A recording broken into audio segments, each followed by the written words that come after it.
Cette montre-ci, c'est la Héron Mariner. Elle fait partie de la Core Collection de la compagnie Héron qui est basée à Montréal. Je suis content de savoir que cette compagnie-ci va faire des bonnes choses. Voyons voir ce que celle-ci a à nous offrir. Moi, c'est François et c'est Time to Watch.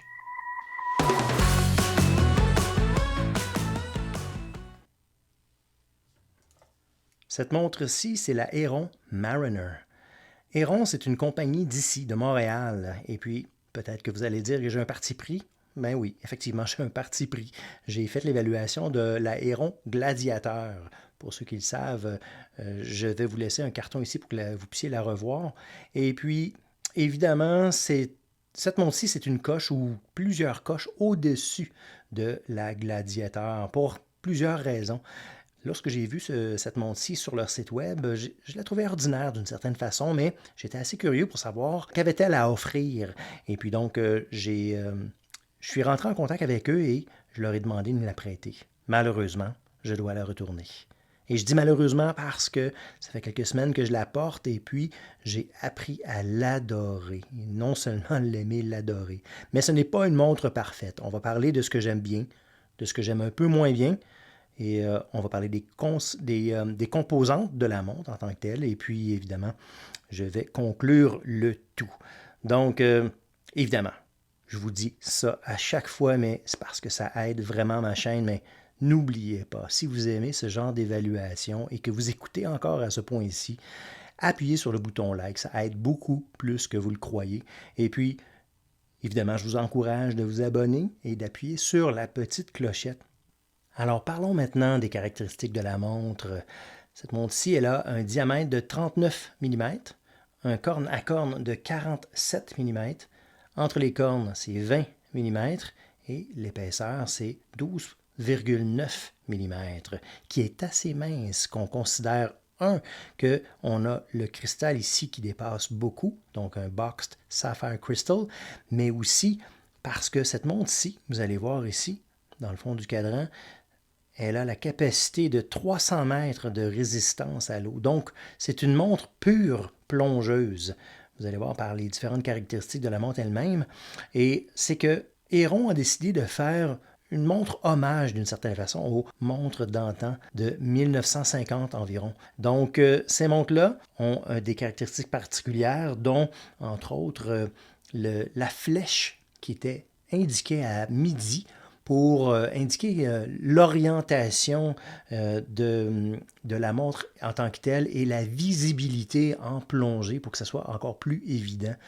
Donc, en parallèle à ça, ce que Héron a fait, c'est que, compte tenu que c'est une montre en hommage aux Mariners, les marins, c'est ici, à midi, l'étoile du Nord qui, habituellement, est utilisée pour orienter les bateaux en haute mer.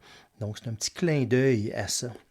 Vous allez voir aussi, si on s'en tient au cadran, que la couleur de ce cadran-là, c'est Atlantic Blue, et puis ça commence foncé dans le milieu, mais c'est encore plus foncé dans les côtés, ici, sur le pourtour.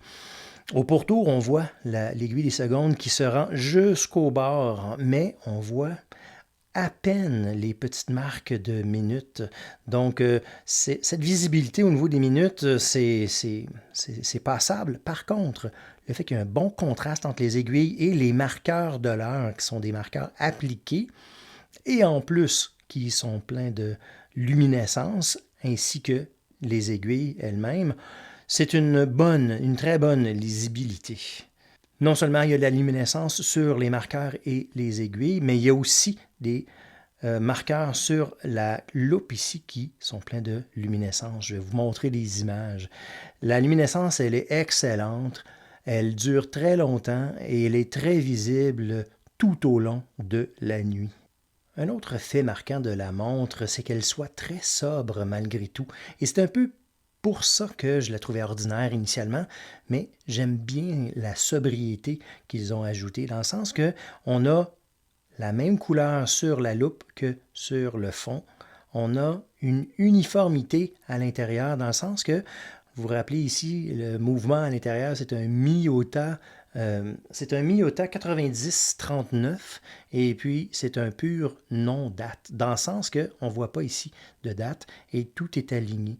On a ici à midi le logo Héron, le nom de la compagnie Héron et en bas ici, c'est uniquement le nom de la montre, la Mariner, et les 300 mètres de résistance à l'eau. Tout au long des semaines que j'ai porté cette montre, ce qui m'a marqué le plus, c'est le fini de cet acier inoxydable. Donc, c'est de l'acier inoxydable sur le bracelet, sur le boîtier, sur la couronne, qui, elle, est signée, qui n'est pas signée de façon normale, qui finalement a encore le thème nautique, dans le sens que habituellement, les compagnies mettent leur logo, mais eux, Héron, ont décidé de mettre la roue de navigation d'un navire. Donc, c'est une belle touche. L'acier inoxydable, c'est un acier qui est traité pour être anti-égratignure. L'acier inoxydable, ordinairement, tourne autour de 200 Vickers, l'unité de mesure, je pourrais dire, d'égratignure ou de résistance aux égratignures. Et avec ce traitement-ci, autant sur le boîtier que sur le bracelet, ça monte à 1200 Vickers. Et puis, cette montre-ci, c'est une montre de démo, je pourrais dire. Elle n'a aucune égratignure, même ici, sur la tâche, qui habituellement est toute pleine d'égratignures parce qu'on la porte en dessous et le bureau, très souvent, on peut l'accrocher. Mais non, il n'y a absolument rien. Donc, et en plus, ça c'est sans compter les semaines que je l'ai porté. Donc ça m'a frappé. J'aime aussi le fini. Le fini, comme vous voyez, qui scintille à la lumière.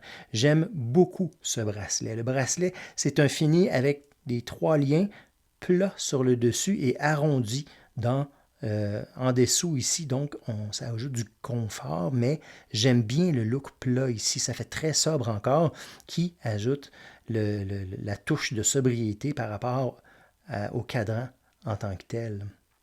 Après avoir parlé du bracelet, parlons maintenant de l'attache.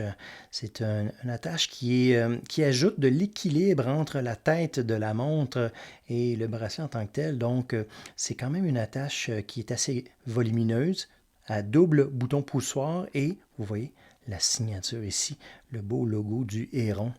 Donc, ça se déploie en appuyant et puis on voit ici on a le même fini à l'intérieur. Ce qui est de très spécial de cette montre, et c'est un peu le thème nautique encore, c'est qu'on a un Divers Extensions, donc une extension pour les plongeurs qui voudraient ajouter un peu de longueur à leur bracelet. Donc, on peut la pousser à l'intérieur, si vous voyez ici, donc pour réduire un peu le diamètre. Et ensuite, on a un bouton ici qu'on a simplement à appuyer ou tirer, je pourrais dire, pour ensuite l'agrandir. Et voilà, on l'agrandit. Aussi simple que ça. Donc, aucun outil nécessaire. On peut le faire quand on veut. Et lorsqu'on veut tout refermer, tout est en place de façon sécuritaire. Tant qu'à voir la montre à l'envers, parlons du dos du boîtier.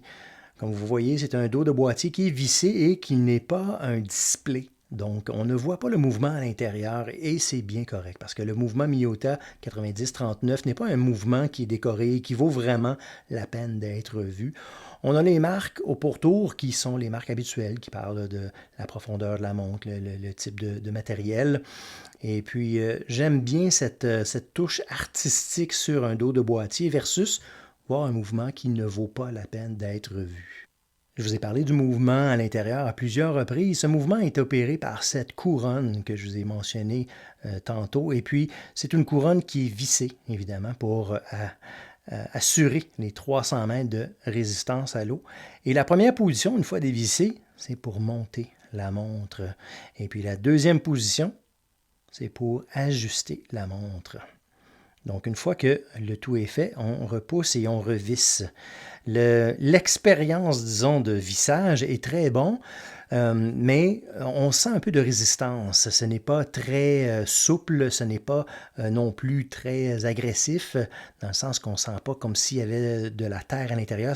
C'est une expérience de vissage qui est rassurante, je pourrais dire, dans le sens qu'on sait que pour une montre qui peut aller jusqu'à 300 mètres de résistance à l'eau, on sent que ça va bien se fermer. Donc, une belle expérience au niveau du vissage.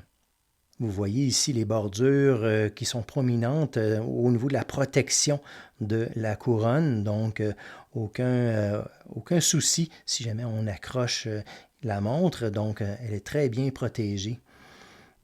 Et à ce point-ci, ça me fait penser de parler justement de ce qui me plaît de cette montre et ce qui me plaît un peu moins bien. Parce qu'une des composantes qui me plaît moins bien, c'est la couronne. La couronne, elle a une bonne grippe malgré tout, mais je la trouve un peu petite. Elle pourrait bénéficier de un petit peu plus de millimètres en grosseur. Donc ça, c'est la première chose. La deuxième chose, et vous avez constaté probablement que je n'avais pas mis la loupe ici à midi comme il faut, c'était parce que je voulais vous faire remarquer que, bon, on va l'écouter lorsqu'on va la tourner parce que c'est unidirectionnel et j'aime le clic de cette loupe. Par contre, la grippe ici, elle n'est pas assez agressive. Elle est encore moins agressive que sur la couronne. Donc, écoutons-la.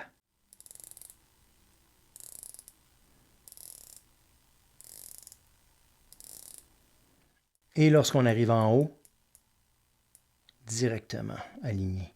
Donc, au moins, c'est bien aligné. On entend un bon cliquetis, il n'y a aucun retour, mais c'est très difficile de gripper la loupe elle-même. Je vous ai parlé du fini aussi tantôt.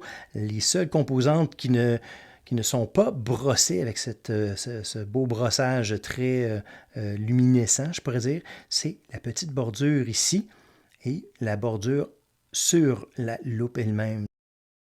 Une autre chose qui me plaît un peu moins bien, c'est, je ne sais pas si vous l'avez vu lorsque j'ai montré la luminescence, mais la flèche qui est ici pour l'aiguille des heures, elle n'est pas très grosse. On peut facilement la perdre ou du moins ne pas la trouver lorsqu'on regarde l'heure. Elle pourrait bénéficier encore un peu plus de grosseur, je pourrais dire. Et la dernière chose qui est un peu moins positive, je pourrais dire, c'est le bracelet lui-même. Dans le sens que, vous voyez, moi je suis quand même assez poilu et ça accroche les poils assez facilement. Par contre, ça me mène à vous dire les points positifs que j'aime bien. Et un des points les plus positifs que j'aime bien, c'est le bracelet. Donc, je suis passé par-dessus le fait que ça accroche les poils assez facilement parce que je l'adore, le bracelet. Le bracelet est confortable lorsqu'il ne tire pas les poils, évidemment. J'aime le fini, j'adore le fini. Le fait que ce fini-là fait en sorte que ça ajoute de la protection au niveau des égratignures, ça rajoute aussi de la tranquillité d'esprit de le mettre. Et non seulement ça, je ne sais pas si vous l'avez constaté tantôt, mais il y a ce qu'on appelle un retrait rapide du bracelet à l'arrière ici. Et puis, compte tenu que c'est 20 mm, c'est très facile de retirer le bracelet et d'y mettre des bracelets ici en caoutchouc. Je les mets ici parce que je les adore, ces bracelets-ci. Je les ai portés une après l'autre, sauf la orange. La orange, c'est une montreux. Je ne suis aucunement commandité par ces marques de bracelets, mais la montreux, c'est un des bracelets que j'ai adoré le plus, que j'adore le plus en fait. Ceux-ci, c'est des bracelets qui viennent de Strapsco. Et encore, je ne suis pas commandité par eux, mais c'est qualité-prix presque imbattable parce que le fini de ça est très souple, c'est très doux aussi sur le poignet, ça fait très bien. Il y a aussi le quick release qu'on voit ici qu'on peut facilement ajouter à la montre. J'ai porté la version bleue très très longtemps aussi. Par contre, j'ai rapidement remis la montre sur le bracelet parce que je l'aime beaucoup. Mais je vous encourage de vous procurer d'autres bracelets parce que ça fait changement de la montre. Et puis, évidemment, on a l'impression de s'être retrouvé une nouvelle montre. Alors, j'aime bien le look, j'aime bien la lisibilité aussi et j'aime bien le bracelet. Donc, ce sont les composantes que j'aime bien. Alors, vous avez déjà vu ce bracelet-ci et cette montre-ci sur mon poignet. Alors, je vais vous éviter ça. Je vais conclure cette évaluation à ce point-ci. Et si vous êtes encore en train d'écouter, merci beaucoup. Ceci me rappelle que je dois vous rappeler d'appuyer sur le bouton like si vous êtes rendu encore ici à écouter. Et puis, évidemment, je vous encourage de vous abonner et d'appuyer sur la petite clochette pour être avisé de mes autres évaluations lorsque je vais les sortir. Alors, je conclus cette évaluation. J'aime bien cette montre. J'espère que vous l'aimez et j'espère qu'on se voit la prochaine fois.